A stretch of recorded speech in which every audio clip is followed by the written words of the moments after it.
So one day Keon calls me, and keep in mind I am in school, I am in Maryland, and he will usually just call me, just to check up and talk. So he calls me and he asks me if I know Kada. And I'm like, yeah, like I know Kada. And he's like, oh yeah, I noticed that she lives really close to you.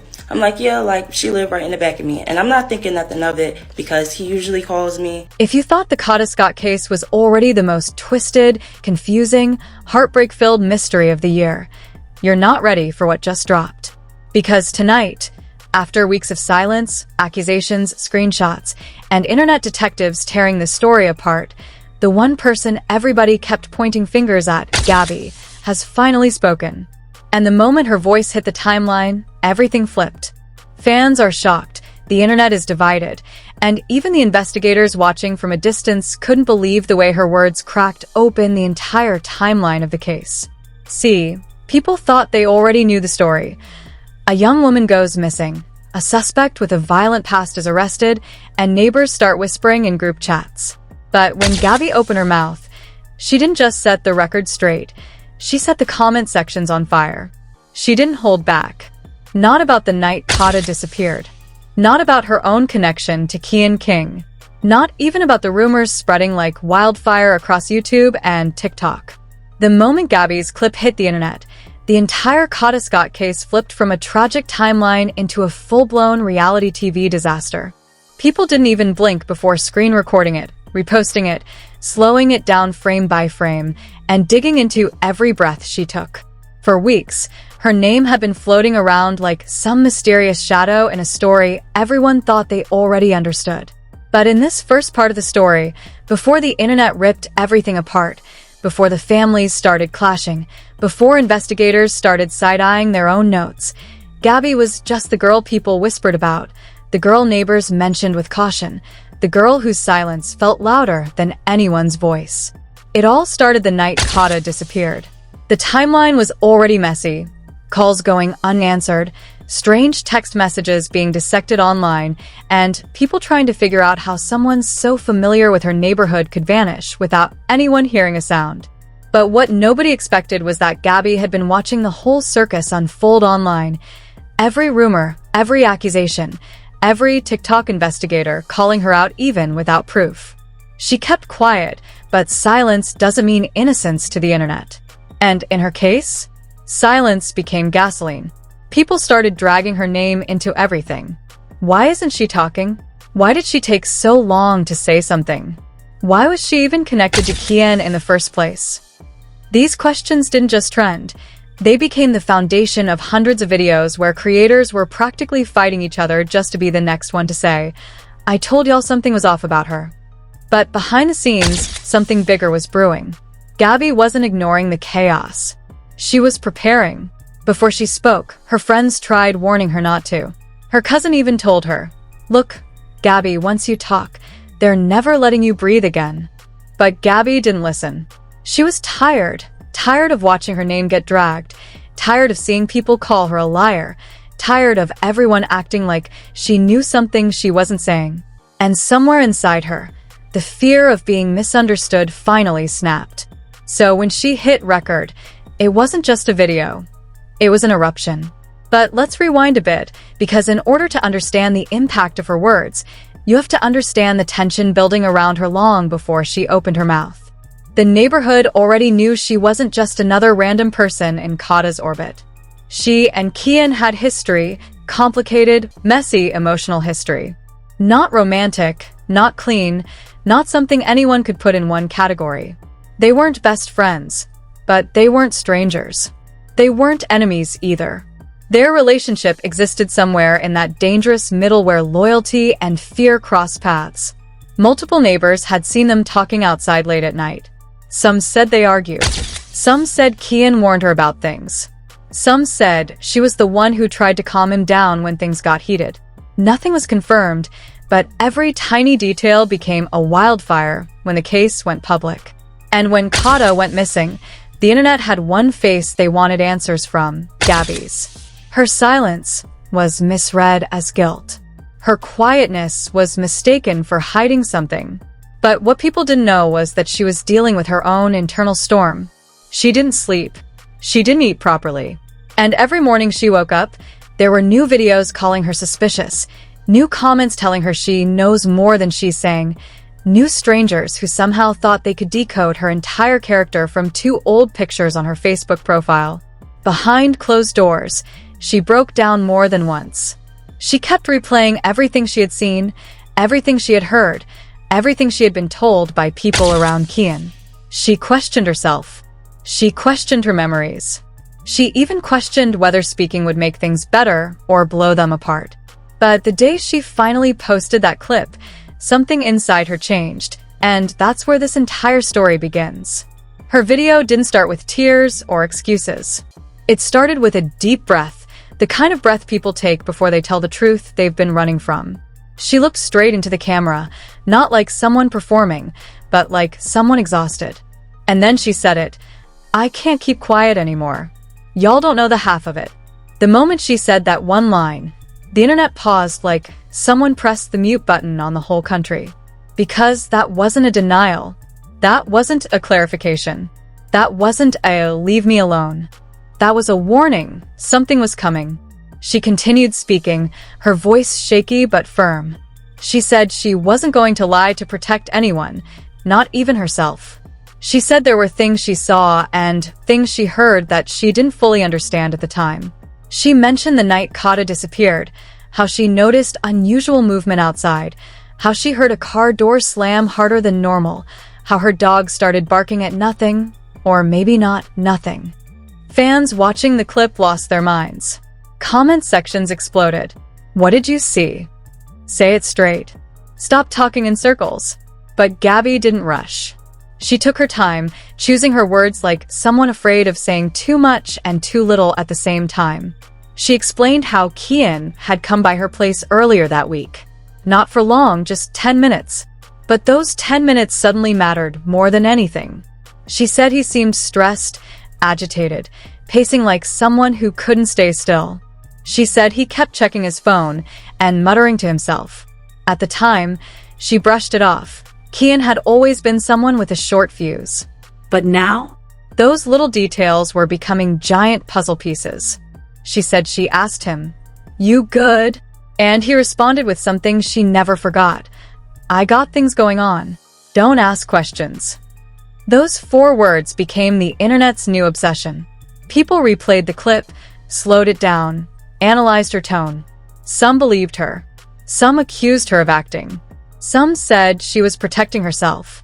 Others said she was protecting him. But the twist nobody expected came when she mentioned a sound she heard later that night. A car pulling up. A door opening. Voices, one low, one distressed. She said she didn't see their faces, but she felt something was off. She wanted to look out the window, but fear held her in place. And that fear had been eating her alive since the night Kada went missing. The world needed to know what Gabby heard that night, what she saw, and why she waited so long to say it. When her clip cut off, people lost their minds. Comment sections turned into battlegrounds. Some said she hit and on purpose. Some said her phone died. Others said she got scared because she realized she was admitting too much. But the truth? Gabby said later that she stopped recording because her hands were shaking too badly to hold the phone steady. That's how intense the moment was. But now, continuing exactly from where she left off, Gabby finally explained what she heard through her window. She said the voices outside weren't loud, but they were urgent, the kind of tone people use when something has already gone horribly wrong. She described the deeper voice as angry, panicked, the kind of voice you'd hear from someone whose plan had just blown up. The other voice? She said it was softer but trembling, like someone terrified or hurt. She didn't say names, she couldn't, but that didn't stop the internet from trying to fill in the blanks. Gabby said she froze. She didn't look directly out the window, but she moved closer to the curtains, listening. She heard the sound of something heavy shifting. A thud. Then whispers. Then a door slam. A car engine turning on. She said that moment stuck with her, because it didn't sound normal. It didn't sound like friends arguing. It didn't sound like neighbors handling a personal issue. It sounded like something bad had already happened, and 2 people were desperately trying to cover it up. When she said this in her clip, thousands of TikTok detectives jumped into action. Some began mapping out her neighborhood on Google Earth. Some drew diagrams of her apartment windows and the street layout. Others even recreated the noises she described just to figure out what heavy shifting meant. The most viral theory claimed it was the exact moment Kada was moved. Another theory said it was someone else, maybe someone helping Kian. A third theory suggested Gabby had mistaken the sounds entirely. But one thing was clear. Her statement changed the timeline. Then came the part of her video that made everything explode, the part she almost didn't include. She said that earlier that same evening, she received a text. It wasn't from Kada. It wasn't from a friend. It wasn't even from Kian. It was from a number she didn't recognize. The message said just one line: "Stay inside tonight." When investigators heard this, according to Gabby, they asked her why she didn't report it sooner. She told them she thought it was a prank. Only after the news broke the next day, when Kada was reported missing, did she realize how wrong she'd been. But she wasn't done yet. She said the moment she heard the car engine that night, her instinct told her something bad was happening. But fear kept her from calling anyone. Fear of being wrong. Fear of being right. Fear of being dragged into something she had no part in. She said she regrets that night more than anything in her life. She kept repeating, "Maybe if I said something sooner, maybe things would have been different." And the internet replayed that line a million times. People online were divided. Some thought she was being honest, showing guilt and fear. Others said she was acting, a desperate attempt to look like a scared witness instead of someone involved. The comment, "Why didn't you call 911?" became the most liked comment under her video. Her answer? "I didn't know what I was hearing. I didn't know what it could turn into." Gabby also addressed the biggest accusation against her, the rumor that she had given Kian the address. She said it was a lie. She said she never told him anything about Kada's whereabouts or her routines. But she did admit something that made the entire internet freeze. "He asked me questions about her before, but I never thought anything of it." The moment she said that, creators clipped it and blew it up. "Asked me questions before" became the headline. Some said that meant she knew more than she was claiming. Others said she had no idea her words would be used against her. Then she said something even more shocking. "He told me he was being watched." According to her, Kian came to her earlier that week, looking over his shoulder, acting paranoid. He told her he felt like someone was tracking him, following him, waiting for him to slip. At the time, she thought he was being dramatic. Now, she said she sees it differently.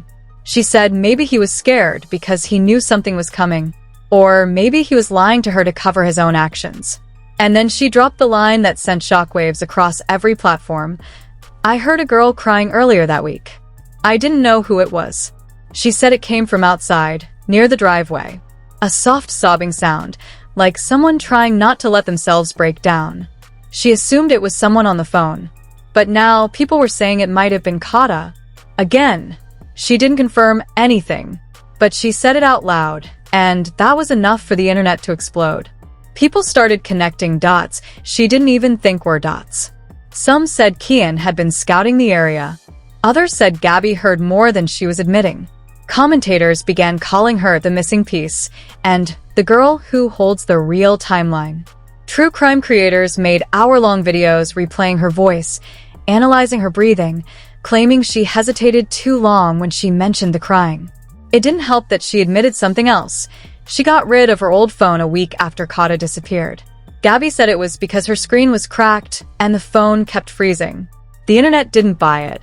They said she got rid of evidence. They said she deleted messages. They said she only spoke now because pressure forced her. But Gabby insisted she had nothing to hide. She said if investigators wanted her new phone, they could take it. She said she didn't run from anything. But to the internet, the timing looked bad. Her family jumped into the chaos too. Her sister defended her online, saying Gabby was being bullied. Her aunt posted a Facebook status saying people were twisting her words. But then a cousin posted something cryptic. "You should have said something earlier." And that one post fueled a whole new fire. Gabby addressed that too. She said, "My own family doesn't know the whole story. They're scared too." She said the pressure wasn't just online. It was inside her own home. People calling. People warning her. People telling her to stay silent. People telling her to speak up. Every voice around her was pulling her in a different direction until she finally cracked. Then she revealed the last detail of her statement, the one that connected everything together. She said that after hearing the noises outside that night, she heard one more thing. A whisper. A sentence that made her heart drop. She didn't see who said it. She didn't see where it came from. She only heard it through her window. It was a man's voice. And he said, "She's not waking up." Because the moment Gabby said those 4 words, "She's not waking up," the entire internet froze. It wasn't just another detail. It wasn't just another theory. It was the sentence that changed everything. Comment sections went silent for a few seconds before exploding into chaos. People were replaying that moment, slowing it down, zooming in on her face, as if they could catch the exact second she remembered the sound. Investigators watching from home didn't blink. Even people who swore Gabby was just clout chasing suddenly stopped laughing. That sentence was not small. That sentence placed her closer to the timeline than anyone expected. Gabby said the moment she heard those words, her heart dropped. She said she felt something she couldn't explain: panic, confusion, dread. She didn't know who said it or what it meant at the time. She thought maybe she misheard. But when the news broke the next day that Kada was missing, the phrase echoed in her mind like a nightmare she couldn't wake up from. She said she wanted to go outside that night, but her legs wouldn't move. She felt frozen, like her body was refusing to get involved in something it didn't understand. And that paralysis haunted her ever since. She admitted something else too, something she was scared to admit. She said that after the voices faded and the car drove off, she stepped to her window and finally looked outside. For a split second, she saw a silhouette near the trees. Not close enough to recognize, not bright enough to confirm, but the stance looked tense, like someone trying to keep watch. She said she blinked, and the figure was gone. She said she convinced herself it was nothing. But now? In hindsight, she said she can't ignore what she saw. As soon as she said this, people online started analyzing her every detail. Some claimed the silhouette belonged to Kian. Others claimed it was someone else, maybe an accomplice investigators hinted at. Some made insane theories saying Gabby herself was the silhouette, accusing her of lying about everything. The hysteria was out of control. Everyone had opinions. Nobody had facts. And Gabby found herself in the eye of a storm she never asked for. But she didn't stop there.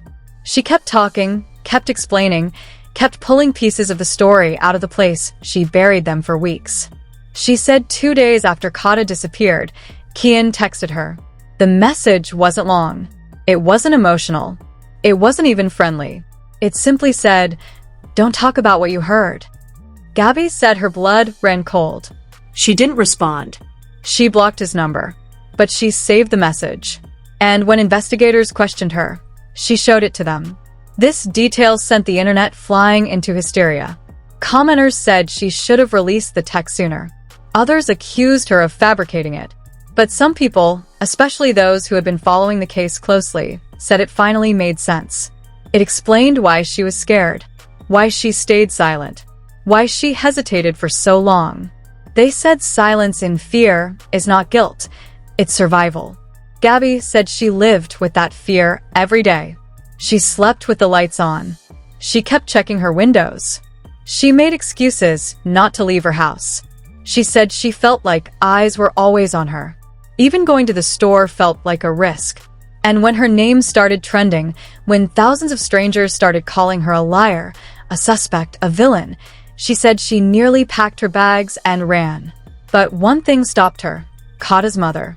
She said she kept seeing the mother's face in interviews, the way she begged for truth, the way she held back tears, the way her voice broke when she talked about her daughter's dreams. Gabby said she couldn't keep holding on to the pieces of truth she had. She said, "That mother deserves answers. Even if people hate me forever, she deserves to know what I heard." And that sentence made thousands of viewers cry. But even as the internet started softening toward her, the twists didn't stop. Because after Gabby finished her statement, another voice entered the conversation, a neighbor who claimed they heard something too. They posted anonymously at first, saying they weren't ready to show their face, but they confirmed one detail. I heard 2 people outside that night. One sounded hurt. Suddenly, Gabby wasn't alone. Suddenly, she wasn't the only one who heard voices. Suddenly, her story didn't sound like a performance. It sounded like a truth that had been buried because nobody wanted to get involved. Then another twist came, a leaked message from someone who claimed to be close to Kian. They said Kian had been spiraling for weeks before Kada went missing. They said he was paranoid, scared, convinced someone was after him. They said he wasn't acting normal. They said Gabby tried to calm him down once but failed. Whether the message was real or not, it fueled even more confusion. People didn't know what to believe anymore. Gabby addressed that too. She said she saw Kian unraveling long before anything happened. She said his eyes looked different, like somebody who wasn't sleeping. She said he talked in circles, got irritated easily, and kept repeating, "People are watching me." She said she thought it was stress. She didn't think it was connected to anything dark. But when he asked her about Kada, when he seemed too curious about her schedule, she said something inside her felt wrong. She ignored it, and now she regrets that more than anything else. The emotional toll of her statement hit the internet hard. For the first time, people saw her not as a villain, not as a liar, not as someone hiding the truth, but as a scared young woman pulled into a nightmare she didn't understand. But still, there were haters. People accusing her of being dramatic. People saying she's trying to save her image. People insisting she's guilty by association. And Gabby responded to them too. She said, "Believe me or don't. I'm not here to convince strangers. I'm here because I can't keep carrying this alone." Her final emotional reveal came when she mentioned a detail she had never said publicly before. She had a dream the night after the disappearance, a nightmare where she heard the same whisper, "She's not waking up." She woke up shaking, crying, unable to breathe. She said she felt guilty even though she didn't know what happened. She said the guilt ate her alive. And she said speaking now was the only way she could finally breathe. The internet exploded again. Some said dreams don't mean anything. Others said trauma causes flashbacks. Some said it was her subconscious trying to make sense of the night. But everyone agreed on one thing. Gabby's voice, her tears, her words, her fear, it all felt too real to simply ignore. Then she ended her statement with a chilling final line, "If I disappear after this, y'all know why." And the moment she said that, millions of viewers got goosebumps. Because suddenly, this wasn't just a statement. It wasn't just drama. It wasn't just a viral clip. And that brings us to the end of the story, or at least the end of what we know right now. Because after Gabby's final words, "If I disappear after this, y'all know why," the entire internet went into a different kind of silence. Not the silence of boredom. Not the silence of confusion. The silence of shock. The kind that makes you stare at your screen wondering what comes next. The kind that keeps you awake at night replaying every detail, every voice, every whisper she described. The kind where you start asking yourself, who else knew more than they said? Who else was outside that night? Why did she hear a girl crying earlier that week? And most importantly, what exactly did Kian mean when he told her, "Don't talk about what you heard"? This case is no longer just a timeline. It's no longer just allegations. It's a maze, and every time someone speaks, a new hallway opens. So now it's your turn. Yeah, you who's watching right now. What do you think really happened that night? Do you believe Gabby finally told the truth? Do you think she held something back? Or do you believe there's still someone out there who hasn't spoken yet? Because one thing is clear. Gabby's statement didn't close the case. It cracked it wide open. And until someone fills those missing pieces, until someone answers the questions she raised, this story is far from finished. So do one thing before you click off. Drop your thoughts in the comments, hit that like button so more people can join this conversation, and make sure you subscribe, because the moment something new breaks in the Kada case, you already know we'll be here first to break it down for you. Stay safe, stay alert, and stay watching.